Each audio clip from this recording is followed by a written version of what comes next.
Hi குட்டீஸ், எப்படி இருக்கீங்க? நல்லா இருக்கீங்களா? ஓகே, நானும் ரொம்ப நல்லா இருக்கேன். இன்னைக்கு நம்ம சூப்பரா ஒரு வேதத்துல இருந்து ஒரு சம்பவத்தை நம்ம பார்க்க போறோம். அதுக்கு ஆதாரமான ஒரு வசனத்தையும் நம்ம படிக்க போறோம். அதுக்கு முன்னாடி நம்ம ஜெபம் பண்ணிடலாமா?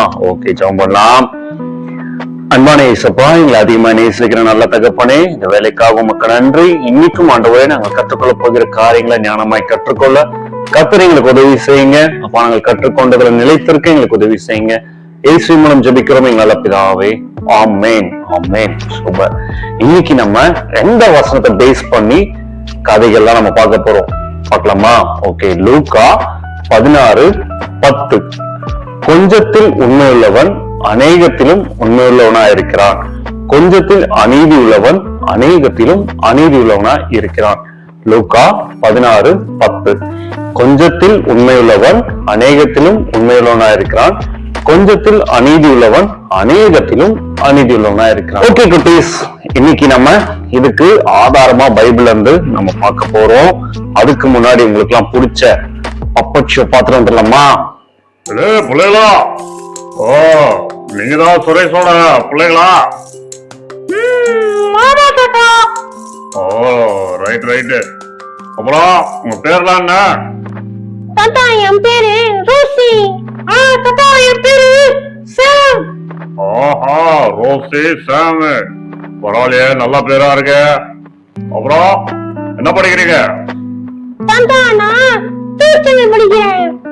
ஓஹோ, தாத்தா, நான் செகண்ட் ஸ்டாண்டர்ட் படிக்கிறேன். அப்படியா? பரவாயில்ல, நல்லா படிக்கணும் நல்லா படிக்கணும். சரி, அப்புறம் பெருசா என்ன பண்ண போறீங்க? தாத்தா, நான் பெருசாயி சாரி கட்ட போறேன் தாத்தா. இல்லப்பா, நான் அதை கேட்கல. சாரி கட்ட போறேன்ற? தாத்தா, என் அம்மா பக்கத்து ஆண்டிலாம் அழகா சாரி கட்டுவாங்க தாத்தா. அது மாதிரி நானும் கட்டணும்னு ஆசைப்படுறேன் தாத்தா. இல்லம்மா, என்ன வேலை பார்க்க போறேன்னு கேட்டேன். ஐயோ தாத்தா, நான் இப்பவே வேலை செஞ்சுட்டு இருக்கேன் தாத்தா. தினமும் சாப்பிட்டு தட்டு நான் தான் கிளம்புறேன், துணி நான் தான் மடிச்சிருக்கேன் தாத்தா. ஓ பரவாயில்லையே, இந்த வயசுலயே அப்பா அம்மாக்கெல்லாம் உதவியா இருக்கிறீங்க. நான் கேட்டது இந்த டாக்டர் ஆக போற, கலெக்டர் ஆக போறன்னு சொல்லுவாங்களா, அந்த மாதிரி நீ என்ன ஆக போறன்னு கேட்டேன். தாத்தா, நான் டாக்டர் ஆக போறேன் தாத்தா. டாக்டர் ஆகி சின்ன சின்ன பிள்ளைங்களுக்கு நான் ஊசி போட்டு அழுகுறேன் தாத்தா. ஓ லோ சாம், நீ என்ன ஆக போற? தாத்தா, நான் என்ன ஆக போறேன்? நான் ஜட்ஜ் ஆக போறேன். ஏய் சாமே, நாம ஜட்ஜ் ஆக முடியாது, நாம தான் சண்டே சர்ச்சுக்கு போக முடியும். ஏய் ரோசி, நான் ஜட்ஜ் ஆக போறேன்னு சொல்லல, ஜட்ஜ் ஆக போறேன், ஜட்ஜ். ஓ, இந்த விளையாட்டு போட்டி பாட்டு போட்டிக்கெல்லாம் தீர்ப்பு சொல்லுவாங்களே அதுவா? இல்ல தாத்தா, இந்த கோர்ட்ல உட்கார்ந்து ஆடு ஆடு சொல்லுவாங்களே, அந்த ஜட்ஜ் ஆக போறேன். ஓ, வக்கீல் படிக்க போறியா? வக்கீல் இல்ல, ஸ்ட்ரிக்ட்டா ஜட்ஜ் ஆயிடுவேன். இல்லப்பா, நீ வக்கீல் ஆனாதான் ஜட்ஜ் ஆக முடியும். இல்ல, எனக்கு ஏசப்பா ஸ்ட்ரிக்ட்டா ஜட்ஜ் ஆகிடுவாரு. அப்படிலாம் இல்லப்பா, பைபிள்லயே ஒரு வசனம் போட்டிருக்கு. கொஞ்சத்தில் உண்மை உள்ளவன் அநேகத்தில் உண்மையுள்ளவனா இருக்கிறான், கொஞ்சத்தில் அநீதி உள்ளவன் அநேகத்திலும் அநீதி உள்ளவனா இருக்கிறான் அப்படின்னு சொல்லி. நீ முதல்ல வக்கீலாகி மக்களுக்கு எல்லாம் நல்ல நியாயமா தீர்ப்பை வாங்கி கொடுக்கணும், அவங்களுக்காக வழக்காடணும். இதெல்லாம் பார்த்துதான் உன்னை ஜட்ஜ் ஆக்குவாங்க. வக்கீல் ஆகணுமா? ஆமா, ஃபர்ஸ்ட் நீ கொஞ்சத்துல உண்மையா இருந்தாதான் உன்னை அடுத்து ஜட்ஜ் ஆக்குவாங்க. வக்கீல் படிக்கணுமா? இனிமேல் யார் கேட்டாலும் வக்கீலுக்கு படிக்க போறேன்னு சொல்ல, புரியுதா? ஓகே தாத்தா. தாத்தா, அப்போ நான் நர்ஸ் படிக்கவா தாத்தா? ஏமா டாக்டருக்கு படிக்க போறேன்னா? இல்ல தாத்தா, நர்ஸ் படிச்சு டாக்டர் ஆகலாம்னு நினைக்கிறேன். ஓஹோ, இல்லம்மா, நீ டாக்டருக்கே படி. பாத்தீங்களா, என்ஜாய் பண்ணீங்களா? சூப்பரா இருந்ததுல. பாரு, அந்த சாம் ஃபர்ஸ்ட் ஒரு எடுத்தோன்னு ஜட்ஜ் ஆயிடுவாராம். எடுத்தோன்னு ஜட்ஜ் ஆக முடியுமா? முதல்ல வக்கீலா இருந்து அதுல நம்ம உண்மையா இருந்தோமா, அது நம்ம ஒழுங்கா வளர்க்கணுமா, ஏழைகளுக்கு எல்லாம் கரெக்டா நம்ம நியாயம் வாங்கி கொடுத்தோமா, இதெல்லாம் பார்த்துதான் கடவுள் நம்ம உயர்த்துவாரு, ஜட்ஜ் ஆக முடியும். இதுதானே உலகத்துல நடக்குது. வாங்க, இன்னைக்கு நம்ம ஒரு சூப்பரான ஸ்டோரி பார்க்க போறோம். பார்க்கலாமா? ஆமா, இந்த சத்தத்தை கேட்டிருக்கீங்களா? எஸ், சிங்கம் வந்தா இப்படி சத்தம் வரும்ல. ஒரு காட்டுக்குள்ள ஒரு சிங்கம் என்ன பண்ணுச்சான், அப்படியே பதுங்கி வந்துதான். சரி, அங்க ஒரு பையன் ஆடு மேய்க்கிறதுக்காக வந்தானா. அவன்கிட்ட கொஞ்சம் தான் ஆடு இருந்துச்சு. உடனே அந்த பையன் ஆடு மேய்க்க வந்தா, நிறைய ஆடு வச்சிருக்காங்களா. அவன் இல்ல அந்த பக்கம் காட்டுக்குள்ள போய் மெய் கொஞ்சோண்டு ஆடை தூக்கிட்டு வந்துட்டான் காலங்கத்துல போட அப்படி போட அப்படின்ட்டாங்க. சரிண்ணா சரிண்ணா அப்படின்னு சொல்லிட்டு அந்த ஆடை கூட்டிட்டு பா அப்படின்னு சொல்லிட்டு அந்த ஆடை கூட்டிட்டு அந்த காட்டுக்கு பக்கத்துல போயிட்டு மேய்க்கிறதுக்காக போயிட்டான். யார் தெரியுமா அது? ஆமா, அவன் தான் தாவீது, டேவிட் சொல்லுவோம் இல்லையா. அவன் தான் என்ன பண்ண அந்த கொஞ்சம் ஆடுங்களை கொண்டு போய் மேய்க்கிறதுக்காக போயிட்டு இருந்தான். இப்போ இந்த ஆடுங்களை பார்த்தோன்னே இந்த சிங்கம்ல அதுக்கு ஒரே பசி, இப்படியா இந்த ஆட்டை கடிச்சிடணும் அப்படின்னு சொல்லிட்டு பொறுமையா பதுங்கி வந்துதான். இந்த டேவிட் என்ன பண்ணான், இந்த ஆடுங்களை எல்லாம் மேய்க்க விட்டுட்டு பரவாயில்ல அதுங்களாம் நல்லா சாப்பிடுது அப்படின்னு சொல்லிட்டு என்ன பண்ணான், போயிட்டு கிண்ணத்தை எடுத்துட்டு பாட்டு பாடி கடவுளை தூச்சிட்டு ஆராதிப்பேன் நான் ஆராதிப்பேன் ஆண்டவரை சுவை ஆராதிப்பேன் இப்படின்னு சொல்லி இந்த தாவீது ஜாலியா பாட்டு பாடி கிண்ணத்தை வாசிச்சுட்டு இருந்தாராம். சரியா, திடீர்னு பார்த்தா எல்லா ஆடுகளும் கத்த ஆரம்பிச்சிச்சு. அப்படின்னு கத்த ஆரம்பிச்சோன்னே தாவீதுக்கு என்னன்னு தெரியல. ஐயோ என்னாச்சுன்னு பார்த்தா எல்லா ஆடுகளும் பதறி ஓடி வருது. ஒரே ஒரு ஆட்டுக்குட்டிய சிங்கம் பிடிச்சி காட்டுக்குள்ள தூக்கிட்டு ஓடுது. டேவிட்டுக்கு ஐயோ என்ன ஆண்டவரே, நான் உங்களை பாடி தூச்சிட்டு இருந்தேன், எனக்கே இந்த நிலைமை அப்படின்னு சொல்லி பயந்து ஓடி போய் அந்த சிங்கத்துக்கு நேரம் ஓடுறான். நீயும் நானும் என்ன பண்ணுவோம், மாதிரி போய் இப்படி ஓடி போயிடுவோம்ல. ஆனா அவன் என்ன தெரியுமா பண்ணா, சிங்கத்துக்கிட்ட இருந்து எப்படியாவது ஆடை காப்பாற்றணும் அப்படின்னு சொல்லி வேகமா போறான். சிங்கத்துக்கிட்ட கையில ஒரு பெரிய தடி எடுத்துக்கிட்டான். அந்த காட்டுல இருக்க மரத்தை உடைச்சி ஒரு பெரிய தடி எடுத்துட்டு சிங்கத்தை துரத்துனே ஓடி போய் சிங்கத்தோட முதுகே டமான்னு ஒரு அடி. இப்ப சிங்கம் என்ன பண்ணுச்சு, திரும்பி யாரான்னு அடிச்சது அப்படின்னு சொல்லி திரும்பி பாக்குது. பார்த்தா தாவீது நிக்கிறான். இப்ப என்ன பண்ணுச்சு, வாயில இருந்து அந்த ஆடை கீழே போட்டுட்டு தாவீதை நோக்கி அப்படியே கடிக்கிறதுக்காக வருது. இப்ப என்ன திரும்ப பண்ணான், டேவிட் அவன் கையில வச்சிருந்தால அந்த தடி அதை எடுத்து சிங்கத்தோட வாய்க்குள்ளே குத்திட்டான். சிங்கத்தோட வாய்க்குள்ள போய் தொண்டையில மாட்டிச்சு. அதால கத்த கூட முடியல. போட்டு அந்த தடியை இடின்னு இடிச்சு சிங்கத்துக்கு வாயெல்லாம் கிழிஞ்சிச்சு. சிங்கத்துக்கு வலி தாங்க முடியாம அப்படியே மயக்கம் போட்டு வந்துச்சு. அப்புறமா ஏஞ்சி குடுன்ட்டு காட்டுக்குள்ள ஓடி போயிடுச்சு.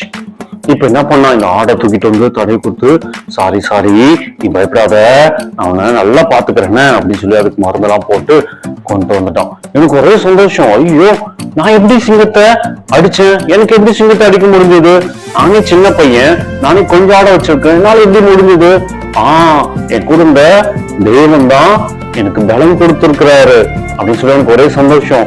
அவங்க தூரத்துல பெரியவங்களும் ஆடு வச்சாங்க. அவங்க கிட்ட போனா, அண்ணா இப்போ ஒரு சிங்கம் வந்து ஆட்டை பிடிச்சதுன்னா நான் போய் தடி எடுத்துட்டு போயிட்டு அதை அடிச்சு அதை வாய் கிழிச்சுட்டு அது ஓடி போயிடுச்சுன்னா அப்படின்னாங்க. கதை விடாத, சின்ன பையன் யாரு கதை விட்டு இருக்கிறான் பாரு அப்படின்னு சொல்லி பெரியவங்க கேட்கவில்லை. என்ன இது யாருமே கேட்கல.